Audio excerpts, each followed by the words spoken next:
সময়ের হিমেল আধুনিকতায় আমি যেন সেই সাদা কালো টিভি, চলতে জানে না তবু কোনায় পড়ে থাকে,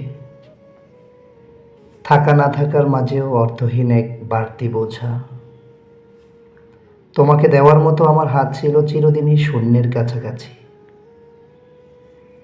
যে স্বল্প অনুভূতি বুকে রেখেছিলাম তা তোমার বিশাল স্বপ্নের সামনে আয়নার মতো টুকরো টুকরো হয়ে গেছে।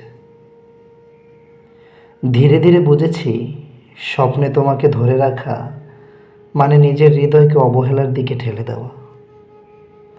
তাই এক নিঃশব্দ সন্ধ্যায় স্বপ্নের খাতা থেকে তোমার নাম মুছে দিয়েছি আলতো করে। যেমন সূর্যাস্ত দিনের রং গিলে ফেলে ধীরে ধীরে, যেমন সূর্যাস্ত দিনের রং গিলে ফেলে ধীরে ধীরে।